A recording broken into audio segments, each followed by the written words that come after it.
જય માતાજી, જય શ્રી કૃષ્ણ, હર હર મહાદેવ. નમસ્તે મિત્રો, જય શ્રી કૃષ્ણ. હું છું જાડી તાંત્રીબા. મિત્રો, શું તમે જાણો છો કે આપણા રસોડામાં થતી નાની નાની ભૂલો પણ ઘરમાં દરિદ્રતા લાવી શકે છે? રસોડું એમનું ખાવાનું બનાવવાની જગ્યા નથી, પણ ત્યાં સાક્ષાત માતા અન્નપૂર્ણાનો વાસ થાય છે. આજે હું તમને એવી 3 મોટી ભૂલો વિશે જણાવીશ જે કરવાથી ઘરમાં ગરીબી આવે છે. સાવધાન રહેજો અને આ વિડીયો પૂરો જોજો. રાત્રે એઠા વાસણો રાખવા સૌથી મોટી ભૂલ છે. ઘણી બહેનો રાત્રે વાસણના સિક્કામાં એઠા મૂકી રાખે છે અને સવારે સાફ કરે છે. યાદ રાખજો મિત્રો, જે રસોડામાં રાત્રે એઠા વાસણ હોય છે ત્યાંથી લક્ષ્મીજી વિદાય લે છે. હંમેશા રાત્રે રસોડું સાફ કરીને જ સૂવું જોઈએ. તવા અને વેલણને ખુલ્લા ન રાખવા જોઈએ. રસોઈ બનાવ્યા પછી રોટલી બનાવવાનો તવો, લોઢી કે વેલણ ક્યારેય સામે ન દેખાય એમ ખુલ્લા ન રાખવા.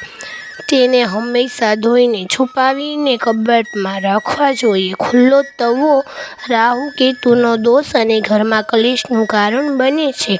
ત્રીજું મિત્રો, મીઠાનું પાત્ર ડબ્બો ખાલી ન થવા દેવું. રસોડામાં મીઠું નમક ક્યારેય સાવ મીઠું એ રાહુ અને ચંદ્રનું પ્રતીક છે. ડબ્બો ખાલી થાય એ પહેલાં જ તેમાં નવું મીઠું ભરી દેવું જોઈએ, નહીંતર ઘરમાં દેવ વધવાની શક્યતા રહેશે. આ નાની વાતોનું ધ્યાન રાખજો તો તમારા ઘરમાં હંમેશા બરકત રહેશે અને માતા અન્નપૂર્ણાની કૃપા વરસશે. જો તમને આ વિડીયો ગમ્યો હોય તો લાઈક કરજો અને તમારી દરેક સખીઓ સાથે શેર કરજો.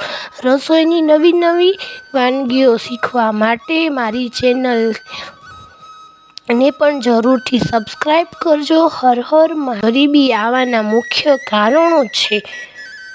જય માતાજી, હર હર મહાદેવ અને કોમેન્ટ્સમાં માતા અન્નપૂર્ણા જરૂર લખજો અને જય લક્ષ્મીમાં જરૂરથી લખજો. જો તમને અમારા આવા વિડીયો ગમ્યા હોય તો ચેનલને લાઈક કરજો, શેર કરજો અને સબસ્ક્રાઈબ કરવાનું ના ભૂલતા. જય માતાજી, હર હર મહાદેવ.